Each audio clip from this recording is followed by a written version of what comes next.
island travelers. In moments, the sky will come alive with color as a variety of vibrant macaws join together, creating winged encounters.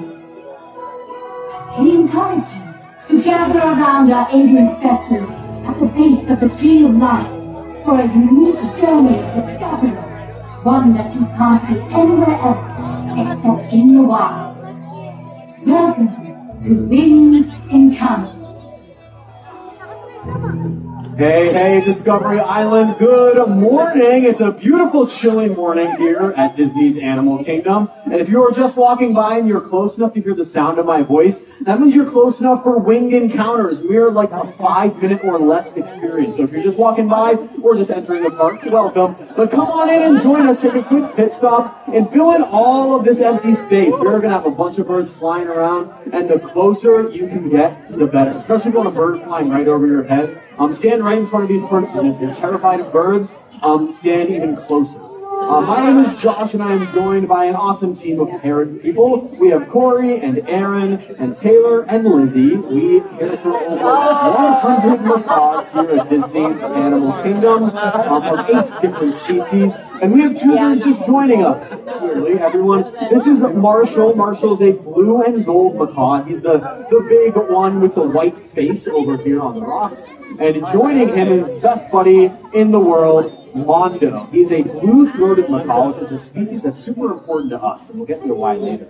But before we do, let's talk about why these birds are here. We just noticed Aaron Rose gave those birds some of their favorite treats, and that is called positive reinforcement training. The short version is the birds, or really the humans in our lives, do a behavior we like to see, and we give them something of value in return, in hopes that they do that behavior again, right? So if you're a macaw, that is why they fly over half a mile from their aviary to here, because of the peanuts we're providing, and we go to work because of a paycheck, right? That is positive reinforcement, and it works. It's how you influence behavior, and for us, it's how we build relationships with the birds, and how we kind of communicate with them, and tell them they're doing a great job. Look at them flying around. You are so cool, buddy.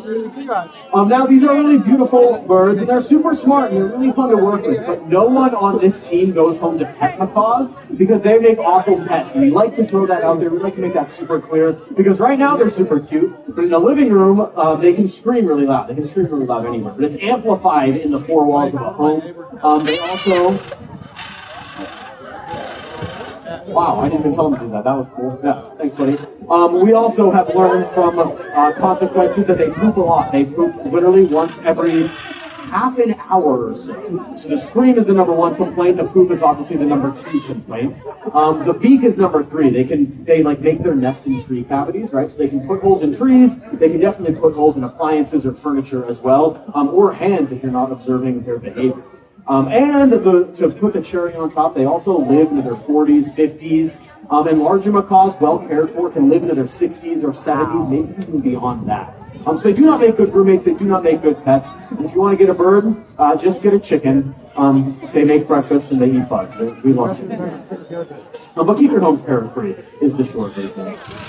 And I mentioned that Mondo is a super important species of macaw to us, called the blue-throated macaw. Before I continue, let's get all close to the roots here, because the coolest part is like 30 seconds away, and you want to get as close to the roots as you can for the really, really crisp. Now, blue-throated macaws are critically endangered, and there's fewer than 400 of them left in the wild. Believe it or not, they are critically endangered, and there are more people right here that we can see in front of our face than there are blue-throated macaws left in the wild. 400 is a scary low number, and that's the bad news. But it's not all bad news, because even though humans are part of the problem, they can also be part of the solution. And we have just partnered with the World Parrot Trust, and in a decade-long effort, we have been able to send 14 blue-throated macaws down to Bolivia to be part of a breeding program. And hopes they'll meet up with the smaller local populations, have babies of their own, so that we can boost those numbers up, and we can provide a nice safety net and fill the skies with macaws. In partnership with all of you doing small things every day, we can preserve the species, we can preserve skies filled with macaws, and sites that are beautiful. Sites like these.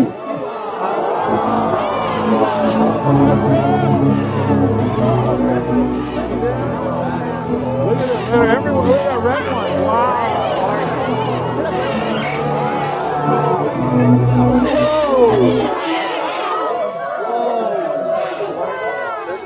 Man,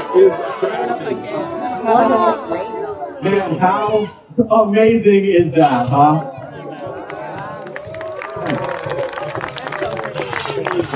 We appreciate you very much. You can close your cameras out because these birds can take off whenever they want, but we're going to highlight the blue-throated macaw. So we have Mondo over there, also there's Wallace up there with Corey. We have a couple other really cool species here. The green macaws are the big, really fluffy, cute ones. This is a great green macaw. This is Santiago. He's kind of a star.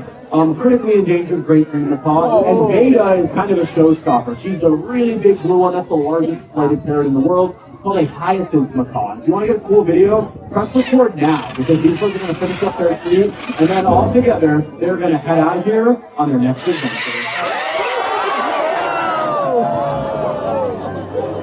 It looks like we have Catalina, Santiago, Marshall, and Mondo closing out the show. If you want to come up and take your pictures and videos, get a little closer look, or ask us any questions you'd like, you're more than welcome to. Otherwise, that's our show, and we hope you enjoy the rest of your day here at Disney Channel.